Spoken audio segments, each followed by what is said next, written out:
Sir education में।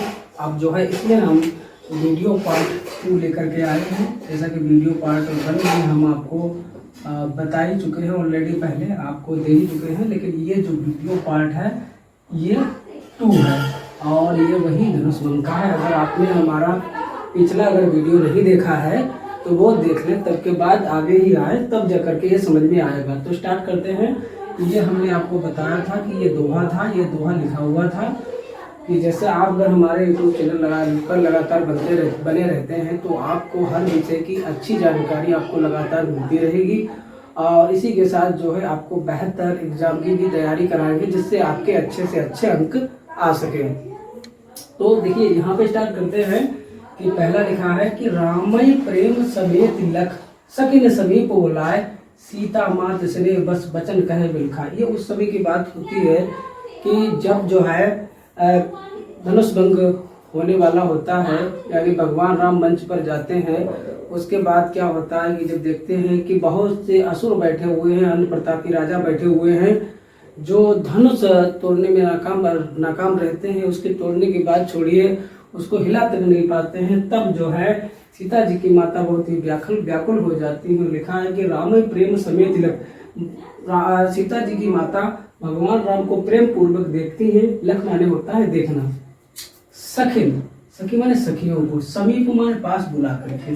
सीता जी की माता भगवान राम को प्रेम पूर्वक देखती हैं और सखी को एक पास बुलाती है, जो कि एक सखी उनके पास बैठी हुई होती है और स्नेह बस यानी प्रेम बस स्नेह के साथ वचन कहे बिल खा करके वचन कहने लगती हैं। यानी पूरा लाइन का मतलब ये हुआ कि सीता जी की माता भगवान राम को प्रेम के साथ देखती हैं और सखी को पास बुला करके वचन बिलखा करके कहने लगती हैं। लिखा है सखी सब कौतुक देख निहारे, हे सखी मैं सारा कौतुक का मतलब क्या होता है? तमाशा। ध्यान रखेंगे ये तमाशा होता है। देख के, निहारे माने देख कर, ठीक है, देख कर। मैं सारा, हे सखी मैं सब कौतुक, मैं सारा तमाशा देख कर, निहारे माने देख कर हार चुकी हूँ। जो कहावत हेतु हमारे, जो हमारे हितैषी, जो माने होता है, जो कहावत माने कहलाते, हेतु माने हितैषी, हमारे माने हमारे, जो हमारे हितैषी कहलाते हैं। हे सखी कि मैं सारा तमाशा देख करके हार चुकी हूँ। जो हमारे हितैषी कहलाते हैं, कौन बुझाए कहीं गुरु पाए, कोई जो जा करके बुझाए मतलब समझा रहा है गुरु को पाएंगे, यानी गुरु को, यानी भगवान राम के जो गुरु बैठे हुए हैं और अन्य जो गुरु हैं वहाँ पे विद्वान लोग हैं, तो उन्हें जाकर के कोई समझा नहीं रहा है।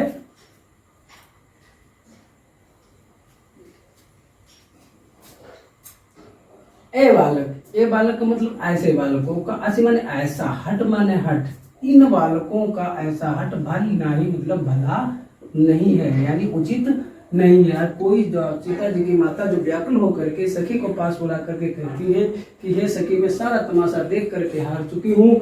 जो हमारे हितैषी कहलाते हैं वो चुपचाप इस सभा में बैठे हुए हैं। और लिखा है कोई न बुझाए कहे गुरुबाई, कोई गुरु जिसे जाकर के समझाता नहीं है कि ऐसे इन बालकों का ऐसा हट भला नहीं है। यानी कहने का मतलब ये है कि जिस धनुष को बड़े बड़े प्रतापी राजा छू तक नहीं, उठा तक नहीं पाए, छू नहीं पाए, हिला नहीं पाए, तो ये बालक जो है कल के कोमल हैं, भगवान राम के बारे में बता रहे कि ये कोमल हैं, तो ये ऐसा बालकों का ये हट है कि ये तोड़ देगा, तो ये उचित नहीं है और कोई गुरु को जाकर के नहीं समझा रहा है। कहा रावण बाण छुआ नहीं चापा, जिस धनुष को रावण और बाण का मतलब होता है बाणासुर, बाण नहीं होता है बाणासुर, जिस धनुष को रावण और बाणासुर छू तक नहीं पाया, क्या है, चाप को छू तक नहीं पाया। हारे माने हार गए, सकल माने सभी, भूप माने होता है राजा, कर माने करके, दापा माने चिल्लाना, ठीक है। यानी जितने भी लोग ये रावण और बाणासुर जितने प्रतापी राजा है और तपस्वी मतलब शक्तिशाली हैं, उन्होंने जिस धनुष को छू तक नहीं पाया, जितने भी राजा हैं वो प्रयास करके हार गए। सो वही धनुष माने धनुष, वही धनुष राजकुमार कर, राजकुमार माने राजकुमारों के, कर माने हाथों में, देही माने दे दिया है, वही धनुष राजकुमार के हाथों में दे दिया है। बाल मराल की मंदर लीजिए, कि भाई क्या हो सकता है। देखिए, कोई हंस का बच्चा मदिराचल पर्वत को उठा सकता है, नहीं मतलब उठा सकता है, यानी कोई हंस का बच्चा, यहाँ से यहाँ तक लाइन का अर्थ है कि कोई हंस का बच्चा मदिराचल पर्वत को उठा सकता है। लिखा है भूप शयान, भूप माने राजा की, शयन माने ज्ञान, सकल माने सब, शिरानी माने नष्ट हो गया है। ऐसा लगता है कि राजा का सारा ज्ञान नष्ट हो गया है। सखी, हे सखी, विधि विधाता की गति कुछ जाति न जानी, हे सखी विधाता की गति को जाना नहीं जा रहा है कि विधाता ने हमारी पुत्री के बारे में क्या लिखा है। ये सारा तमाशा हो रहा है, इसको देख कर मैं हार चुकी हूँ, पता नहीं आगे क्या होगा। और जनक जो है उन्होंने ऐसी प्रतिज्ञा की है कि इस राजपुत्री की शादी होगी या नहीं, ऐसा उन्होंने वो उनके सहेली पे बात कई तरीके की करती हैं। इसमें लिखा बोली चतुर। अब क्या होता है कि जब ये सारी बातें हो जाती हैं तब बोली माने बोलती है चतुर, चतुर सखी मृदवाणी, मृद माने मीठी या कोमल, वाणी माने वाणी से। वो जो उनकी जो सहेली होती है बड़ी ही चतुर होती है, ठीक है, बड़ी ही चतुर होती है।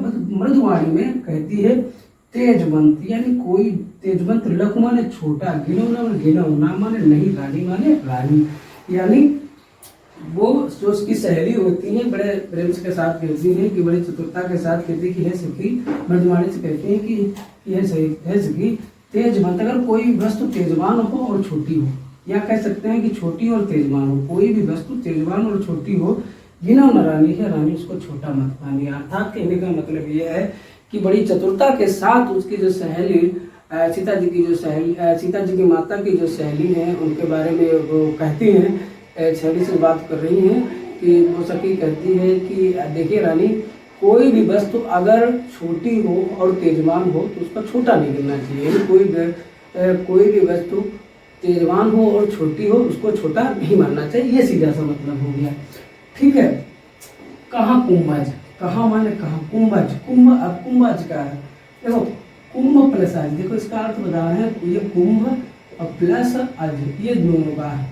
कुंभ माने होता है घड़ा, ठीक है, अज माने होता है उत्पन्न होना या जन्म लेना। कहाँ कुंभज, कुंभज कहा जाता है अगस्त मुनि को, ठीक। कहाँ कुंभज, कहाँ सिंधु अपार है, इतना बड़ा सिंधु माने होता है समुद्र, अपार माने अपार। कहाँ अगस्त मुनि और कहाँ इतना बड़ा अपार समुद्र।